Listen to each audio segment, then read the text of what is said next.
Bonjour à tous, dans cette vidéo nous allons faire un exercice de bac sur les probabilités. Alors si vous voulez vous entraîner, vous pouvez mettre la vidéo sur pause avant de regarder la correction. Alors on nous dit tout d'abord que dans cet exercice, les résultats des probabilités demandées seront, si nécessaire, arrondis au millième. Et donc on nous dit que la leucose féline est une maladie qui touche les chats, elle est provoquée par un virus. Dans un grand centre vétérinaire, on estime à 40% la proportion de chats porteurs de la maladie. Alors on réalise un test de dépistage de la maladie parmi les chats présents dans ce centre vétérinaire, et on nous dit que ce test possède les caractéristiques suivantes. Donc tout d'abord, lorsque le chat est porteur de la maladie, son test est positif dans 90% des cas, et lorsque le chat n'est pas porteur de la maladie, son test est négatif dans 85% des cas. Donc on choisit un chat au hasard dans le centre vétérinaire et on considère les événements suivants. Donc l'événement grand M, c'est le chat est porteur de la maladie. L'événement grand T, c'est le test du chat est positif. Et on nous dit enfin que M bar et T bar désignent les événements contraires des événements M et T. Dans la première question, on demande de traduire la situation à l'aide d'un arbre pondéré. Alors si on choisit un chat au hasard, il y a deux possibilités, soit ce chat est malade, soit il n'est pas malade. Et si jamais le chat est malade, il y a deux possibilités, soit le test est positif, soit le test n'est pas positif.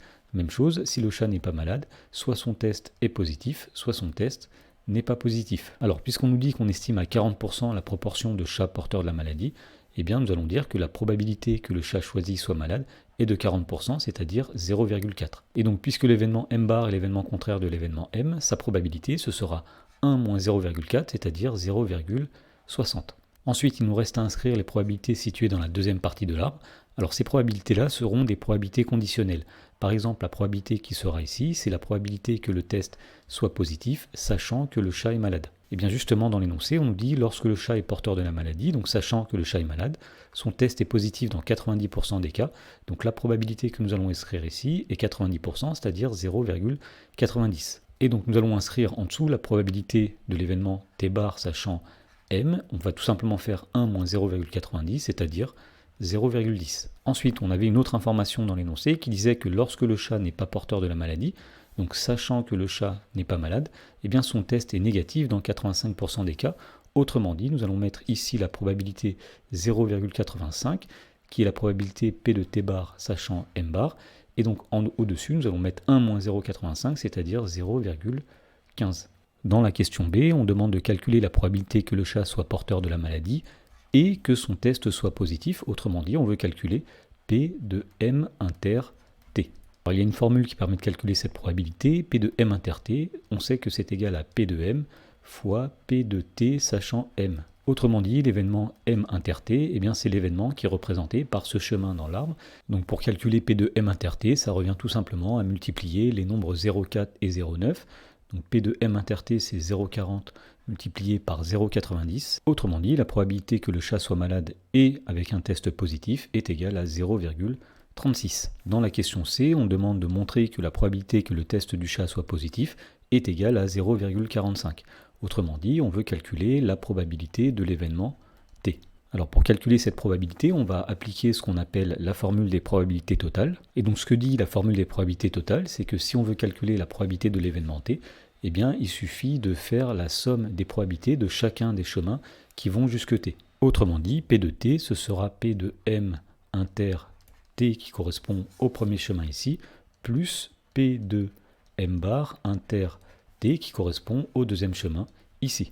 Alors P de M inter T, on l'a déjà calculé, il est égal à 0,36, plus P de M bar inter T, eh bien on va multiplier tout simplement les nombres qu'on rencontre dans le chemin qui correspond à l'événement M bar inter T. Autrement dit, on va faire 0,60 multiplié par 0,15. Et donc on trouve que P de T est égal à 0,36 plus 0,09, et finalement on trouve que P de T est bien égal à 0,45. Dans la question D, on nous dit qu'on choisit un chat parmi ceux dont le test est positif, et on demande de calculer la probabilité qu'il soit porteur de la maladie. Autrement dit, sachant que le chat a un test positif, on veut savoir la probabilité qu'il soit malade.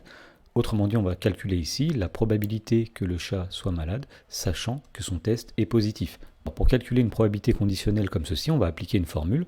On va dire que P de M sachant T, c'est égal à P de M inter T divisé par P de T.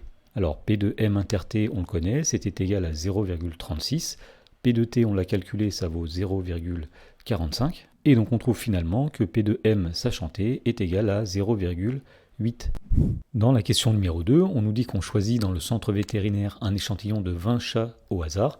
Alors on admet qu'on peut assimiler ce choix à un tirage avec remise, et on note grand X, la variable aléatoire, qui donne le nombre de chats présentant un test positif dans l'échantillon choisi. Dans la question 2a, on demande de déterminer en justifiant la loi de probabilité suivie par la variable aléatoire grand X. Alors ici, on est en présence d'une répétition de manière identique et indépendante d'une même épreuve de Bernoulli, une répétition consistant à choisir un chat et à regarder si son test est positif.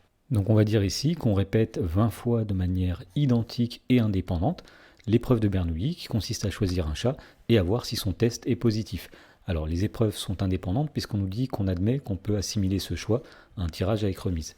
Alors la probabilité de succès, c'est-à-dire la probabilité que lors d'une épreuve un chat est un test positif, c'est P égale 0,45 puisqu'on avait montré dans une question précédente que la probabilité de l'événement T est égale à 0,45. Et donc puisque la variable aléatoire grand X compte le nombre de succès, grand X suit une loi binomiale de paramètres n égale le nombre de répétitions, c'est-à-dire n égale 20, et P la probabilité de succès lors d'une répétition, c'est-à-dire P égale 0,45. Dans la question B, on demande de calculer la probabilité qu'il y ait dans l'échantillon exactement 5 chats présentant un test positif. Autrement dit, on veut calculer P de grand X égale 5. Alors pour calculer cette probabilité, on va appliquer une formule. Donc puisque grand X suit une loi binomiale, on sait que P de grand X égale 5, ce sera 5 parmi 20 multiplié par la probabilité de succès 0,45 à la puissance 5 multiplié par la probabilité d'échec, c'est-à-dire 1 moins 0,45 puissance 20 moins 5. Ensuite, pour calculer cette probabilité, on va utiliser une calculatrice. Alors, on va calculer cette probabilité à l'aide d'une calculatrice Texas Instruments, mais je vous mets en haut à droite ainsi que dans la description de la vidéo un lien vers une playlist avec des tutos calculatrices pour les calculatrices Casio et Numworks. Alors, on va commencer par aller dans le menu maths comme ceci, on va ensuite aller dans le menu prob comme probabilité, et on va choisir ici l'option numéro 3, combinaison. Donc nous allons mettre ici 20 à gauche, et nous allons mettre 5 à droite, et ça va permettre de calculer le nombre 5 parmi 20. Ensuite, nous allons multiplier ce nombre par 0,45 à la puissance 5, et on va multiplier ensuite ce nombre-là par 1 moins 0,45, le tout à la puissance 20 moins 5, c'est-à-dire à la puissance 15. Et lorsqu'on exécute, on obtient donc la probabilité cherchée, et donc on trouve que la probabilité qu'il y ait exactement 5 chats présentant un test positif est environ de 0,036. Dans la question C, on demande de calculer la probabilité qu'il y ait dans l'échantillon au plus 8 chats présentant un test positif. Autrement dit, on cherche à calculer P de X inférieur ou égal à 8. Donc pour trouver cette probabilité, on va encore utiliser la calculatrice. Donc on va aller dans le menu distrib qui est ici. Donc pour cela, on appuie sur la touche seconde puis var. Et on va chercher tout en bas l'option binôme frep qui est ici. Alors on exécute. Donc le nombre d'essais ici est égal à 20. La probabilité de succès, le nombre P vaut 0,45. Et la valeur de X c'est 8 puisqu'on cherche P de X inférieur ou égal à 8. Et donc lorsqu'on exécute, on trouve que la probabilité vaut environ 0,414. Donc la probabilité qu'il y ait dans l'échantillon au plus 8 chats est environ de 0,414. Dans la question D, on demande de déterminer l'espérance de la variable aléatoire grand X et ensuite d'interpréter le résultat dans le contexte de l'exercice. Alors, puisque grand X suit une loi binomiale, il y a une formule à connaître qui dit que l'espérance de grand X est égale à n multiplié par P. Autrement dit, l'espérance de X sera 20 multiplié par 0,45, c'est-à-dire 9. Et donc pour finir de répondre à la question, il nous reste à interpréter ce résultat. Et donc on va dire que si on répétait l'expérience un grand nombre de fois, l'expérience étant de choisir un échantillon de 20 chats au hasard, il y aurait en moyenne 9 chats avec un test positif, donc dans cet échantillon de 20 chats. Dans la question numéro 3, on nous dit que dans cette question, on choisit un échantillon de n chats dans le centre, qu'on assimile encore à un tirage avec remise. Alors on note P indice n, la probabilité qu'il y ait au moins un chat présentant un test positif dans cet échantillon. Et dans la question A, on demande de montrer que Pn est égal à 1 moins 0,55 puissance n. Alors pour faire ça, on va commencer par dire que le nombre Pn, c'est la probabilité que grand X soit supérieur ou égal à 1, sachant que grand X suit une loi binomiale de paramètres n, le nombre de chats dans l'échantillon, et P égale 0,45, ça n'a pas changé. Et donc pour calculer P de X supérieur ou égal à 1, c'est-à-dire la probabilité qu'il y ait au moins un chat présentant un test positif dans cet échantillon de n chats, on va passer à l'événement contraire. Alors l'événement contraire de l'événement X supérieur ou égal à 1, c'est l'événement X strictement inférieur à 1. Donc Pn, ce sera 1 moins P de x strictement inférieur à 1. Mais comme grand X suit une loi binomiale, eh bien grand X prend des valeurs qui sont des antinaturelles. Donc puisque grand X est un antinaturel strictement inférieur à 1, ça veut dire que grand X est inférieur ou égal à 0. Mais puisque grand X est un antinaturel, il est positif. S'il est inférieur ou égal à 0, ça veut dire que X est égal à 0. Voilà, donc la première chose à faire ici était de dire que P de x supérieur ou égal à 1, c'est 1 moins P de x égale 0. Et ensuite, on va calculer P de x égale 0 grâce à la formule. Donc on va dire que P de x égale 0, c'est 0 parmi n, multiplié par la probabilité de succès 0,45 puissance 0, multiplié par la probabilité d'échec 0,1 moins 0,45 puissance n moins 0. Et donc Pn est égal à 1 moins, alors 0 parmi n, ça fait 1, multiplié par 0,45 puissance 0, c'est-à-dire 1, multiplié par 1 moins 0,45, c'est-à-dire 0,55 puissance n-0, c'est-à-dire puissance n. Et donc finalement, on trouve bien que Pn est égal à 1 moins 0,55 à la puissance n. Dans la question B, on demande de décrire le rôle du programme ci-contre, écrit en langage Python, dans lequel la variable n est un antinaturel et la variable p est un nombre réel. Alors dans ce programme, nous avons une fonction qui s'appelle seuil, qui n'a pas d'argument. Donc au départ, la variable n vaut 0, la variable p vaut 0, et on nous dit que tant que la variable p est inférieure strictement à 0,99, la variable n va augmenter de 1, et la variable p va prendre la valeur 1 moins 0,55 à la puissance n, puisque la double étoile en Python signifie exposant, donc ici exposant n. Et une fois que cette fonction est exécutée, elle renverra la dernière valeur de n calculée. Alors finalement, la dernière valeur de n calculée, eh bien, ce sera celle pour laquelle eh bien, la condition du temps que n'est plus vérifiée. Autrement dit, ce programme va renvoyer la plus petite valeur de n pour laquelle 1 moins 0,55 puissance n est supérieur ou égal à 0,99. Dans la question C, on demande de déterminer, en précisant la méthode employée, la valeur envoyée par ce programme. Alors nous allons voir deux méthodes. Donc la première méthode va consister tout simplement à calculer eh bien, les valeurs successives de 1 moins 0,55 puissance n jusqu'à ce que ça dépasse 0,99.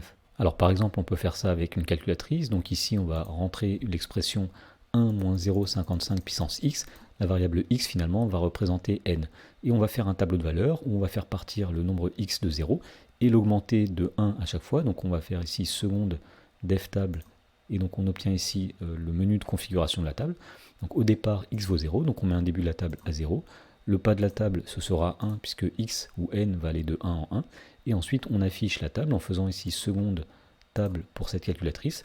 Et on regarde quand est-ce que eh bien, 1 moins 0,55 puissance n dépasse 0,99. Et donc on voit que c'est à partir de cette ligne-là, donc à partir de n égale 8, puisque quand n égale 7, 1 moins 0,55 puissance n est environ de 0,98, et quand n égale 8, c'est plus grand que 0,99.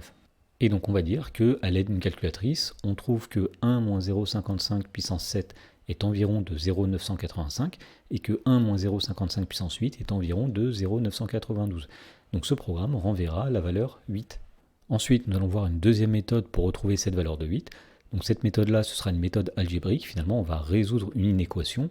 Donc on va résoudre l'inéquation 1 moins 0,55 puissance n supérieur ou égal à 0,99. Alors on va commencer par faire passer le 0,99 de l'autre côté. Donc 1 moins 0,99, ça va donner 0,01. Et on fait passer le moins 0,55 puissance n de l'autre côté. Donc 0,01 est supérieur ou égal à 0,55 à la puissance n. Ensuite, puisqu'on veut trouver l'exposant, eh bien, il va falloir le faire redescendre. Et pour cela, on va utiliser la fonction logarithme. Donc on va appliquer le logarithme des deux côtés. Donc à gauche, on a ln de 0,01 et à droite, on a ln de 0,55 à la puissance n. On n'a pas changé le sens puisque la fonction logarithme est une fonction croissante sur l'intervalle 0 plus l'infini. Alors maintenant, on va dire que c'est équivalent à ln de 0,01 à gauche, et à droite, on applique une relation qui dit que ln de a à la puissance n, c'est égal à n multiplié par ln de a. Autrement dit, ln de 0,55 puissance n, c'est n multiplié par ln de 0,55. Ensuite, pour isoler n, eh bien, on va diviser par ln de 0,55 des deux côtés. Donc à gauche, on va avoir ln de 0,01 sur ln de 0,55. Et à droite, il va rester n puisqu'on a divisé par ln de 0,55. Mais attention, puisque le nombre ln de 0,55 est un nombre négatif, eh bien, il va falloir changer le sens de l'inégalité. Alors avec une calculatrice, on trouve que ln de 0,01 sur ln de 0,55, c'est à peu près égal à 7,7. Donc puisque n est un entier naturel, qu'il est supérieur ou égal à 7,7, ça veut dire qu'il est plus grand que 8, et donc on en déduit que la valeur envoyée par ce programme, c'est 8.